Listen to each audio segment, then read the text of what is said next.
जिस तरह की जिंदगी वो जीना चाहते हैं ना, तो अपने मुल्क में रहकर वो उनको मैसर 10,000 मिलते हैं तो 15,000 20,000। ज्यादातर लोगों की संख्या जो परदेश में काम करने आए हुए होती है, सोचते हैं कि हम परदेश में जाएंगे तो हमारा नसीब बदल जाएगा। परदेश में जाके ना हम वो काम करते हैं ना जो हमने अपने मुल्क में अपने घर में रहकर हकीकत में हम अपने ऊपर जुल्म कर रहे हैं। और उससे भी बड़ी तबाही क्या होती है, सबसे बड़ी ऑक्सीजन जो है ना उसके बच्चे बालों के साथ घर वापस आता है, किसी काबिल नहीं होता। सब्सक्राइब करें मेरे चैनल को और बेल आइकन पर क्लिक करें ताकि आने वाली वीडियो की हर नोटिफिकेशन आपको मिले सबसे पहले। हेलो दोस्तों, क्या हाल है? उम्मीद करता हूँ आप लोग सब ठीक होंगे। मैं हूँ आपका दोस्त नफीस और आप देख रहे हैं मेरा चैनल डेली के इमोशंस। तो दोस्तों, आज की वीडियो में मैं आप परदेसी भाइयों के लिए, मैं भी परदेसी हूँ, हम सब परदेसी भाइयों के लिए एक बहुत ही अहम बात शेयर करना चाहता हूँ। तो भाई लोगों, प्लीज़ वीडियो में बने रहें और आखिर तक देखें। और ये सब हम परदेसी भाइयों के लिए ही इसमें बहुत ख़ास बातें हैं। तो चलिए वीडियो शुरू करते हैं। दोस्तों, मैं अपने एक्सपीरियंस के हिसाब से बता रहा हूँ कि जो लोग अपनी ज़िंदगी को बेहतर करने के लिए ना ट्रैवल करते हैं या परदेश का रास्ता अपनाते हैं, उनकी सिर्फ दो ही वजह होती हैं। पहली वजह वो होती है कि उनको सरवाइव करना बहुत मुश्किल होता है, और दूसरी वजह है कि जिस तरह की ज़िंदगी वो जीना चाहते हैं ना, तो अपने मुल्क में रहकर वो उनको मैसर नहीं हो पाती, ऐसा वो सोचते हैं, इसलिए परदेश चले जाते हैं। क्योंकि जिस हिसाब की ज़िंदगी वो जीना चाहते हैं, वो सोचते हैं कि हमारे मुल्क में तो ये मैसर होगी नहीं, और ना ही ये हमारी सरकार हमको कुछ ऐसी ही सहूलियत देगी जिससे हम यहाँ अपनी ज़िंदगी अपने हिसाब से जी सकें। इसमें एक बात ये भी आती है कि वही कि आदमी जो है ना अपने मुल्क वालों से, अपने गवर्नमेंट से कोई बगावत तो कर नहीं सकता है। तो इससे अच्छा जो सीधा साधा एक रास्ता निकलता है ना, तो वो सोचता है यार सबसे अच्छा परदेश चले जाओ, यहाँ पर अगर 10,000 मिलते हैं तो वहाँ 15,000 20,000 मिल जाएंगे।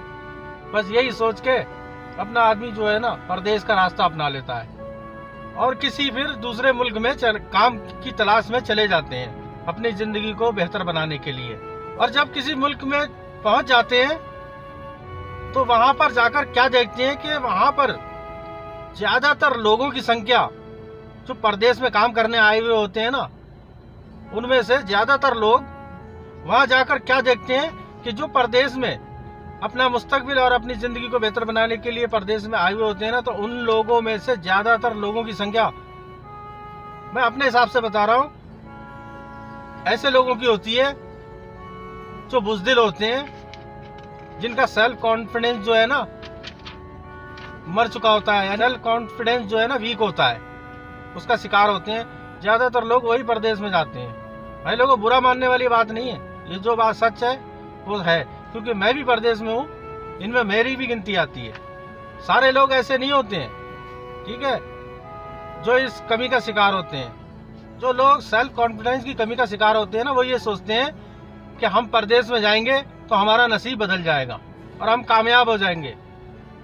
ये सोच गलत है और इसका कोई मकसद नहीं है। हम ये भूल जाते हैं कि हम परदेश जाते हैं तो हमारा नसीब साथ जाता है। और एक बात देखो, जब इंसान कहीं जाता है ना तो उसका नसीब भी उसके साथ जाता है। ये नहीं कि नसीब अपने घर छोड़ के रख के आएगा और परदेश में चला आएगा या कहीं और चला जाएगा, नसीब भी उसके साथ जाएगा। और ये कभी नहीं हो सकता कि आप इलाका बदल लें और आपका नसीब बदल जाए। नसीब जो है ना आपके साथ साथ जाएगा। बस होता क्या है ना कि आदमी जो है ना परदेश में या कहीं दूसरी जगह जाके क्या करता है, काम करना शुरू कर देता है। बस यही होता है, वहाँ काम की स्टार्टिंग शुरू हो जाती है। परदेश में जाके ना हम वो काम करते हैं ना जो हमने अपने मुल्क में अपने घर में रहकर करना तो दूर हमने सोचा भी नहीं था। और परदेश में हम वो सारे काम खुशी खुशी करते हैं। और उसकी एक ये भी वजह है कि यहाँ कौन आके देखने वाला है, कोई देख थोड़ी रहा है, ना कोई रिश्तेदार, ना कोई पड़ोसी है, ना कोई हमारे जानने वाला हमें तो कोई देख थोड़ी रहा है। इसलिए बस वो हम काम करते रहते हैं और उसके एवज में हमें बस क्या है, थोड़े से पैसे ज्यादा मिलते हैं बस। और इसकी हकीकत भाई लोगों बहुत अजीब व गरीब है। हकीकत ये है कि जब हम परदेश में जाके पैसा कमाते हैं ना, तो दुनिया की सबसे महंगी और कीमती चीज हम गवा देते हैं। पता है आपको वो सबसे महंगी और कीमती चीज क्या है? वो सबसे महंगी और कीमती चीज अपने हैं, जिनको हम परदेश में रहकर गवा देते हैं। परदेश में अपनों की कमी की वजह से हमारी शख्सियत में एक डैमेज पैदा हो जाता है।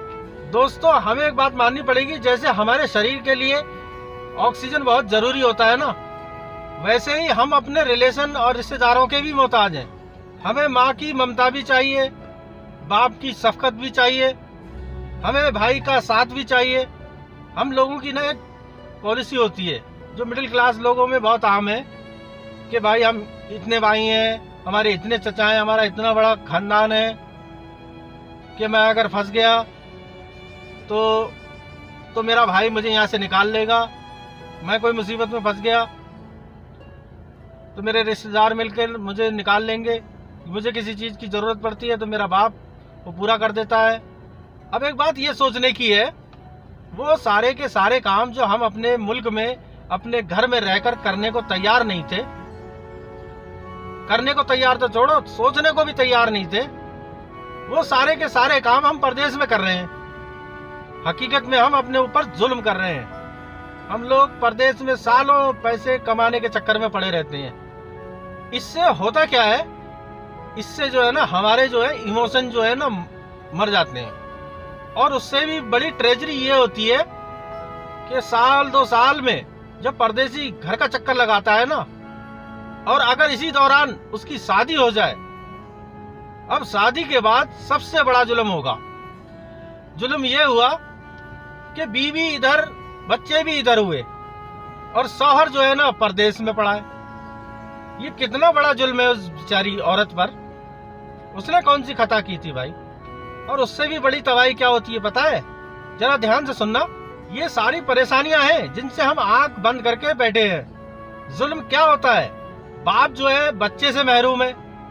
एक बात बताऊं, एक इंसान की जो है ना सबसे बड़ी ऑक्सीजन जो है ना उसके बच्चे होते हैं। और मैं गारंटी से ये बात कह सकता हूं कि हर बाप की इच्छा होती होगी कि उस काम से शाम को घर वापस जाए और अपने बच्चों को अपने गले लगाए। बताओ ये कितनी बड़ी ऑक्सीजन है। और अगर आपका बाप बाहर है तो आप उसकी एक झप्पी को तरसते हैं। आप कहते हैं कि मुझे भी एक दफा गले लगाकर मेरा बाप मुझे झप्पी देता या मुझे हक कर लेता। अब इससे ही बड़ा जुल्म बताओ क्या होगा कि बीवी जो है ना बेचारी शौहर से महरूम है। अब उसके इमोशनल ड्रामे वो कौन देखेगा? और उसके बाद मुसीबत ये है कि जब उसका शौहर परदेश चला जाता है ना, तो उसकी सास जो है ना शौहर का रोल अदा करने लगती है। दोस्तों, हम सब मिडिल क्लास वालों के घरों की बस यही मसाइल है। याद रखिए, जो आदमी सेल्फ कॉन्फिडेंस की कमी का शिकार होता है ना, तो उस घर की जो है ना सास जो है ना शौहर बन जाती है। वो डबल काम करती है, वो डंडा भी चलाती है, वो जलील भी करती है, वो हक भी जमाती है और नौकरों की तरह काम भी लेती है। वो खराब भी करती है, इल्जाम भी लगाती है। इन सब मुसीबतों की वजह क्या है पता है? क्योंकि उस बेचारी औरत का जो शौहर है ना, यानी सर का ताज जो है ना परदेश में पड़ा है, इसलिए वो सारे जुल्म सह रही है। औरत के लिए सबसे कीमती ताज उसका शौहर है। और मानो या न मानो, ये अल्लाह का बहुत बड़ा एहसान है। और दोस्तों, कुछ बहनें मैंने ऐसी देखी हैं जो अपने शौहरों से लड़ाई झगड़ा करके अपने मैके जाके बैठ जाती हैं और छुट्टी के इंतजाम करने लगती हैं। तो उन बहनों से मैं हाथ जोड़ के कहना चाहता हूं कि तुमको समझना चाहिए तुम्हारा शौहर तुम्हारे लिए कितनी कीमती चीज है।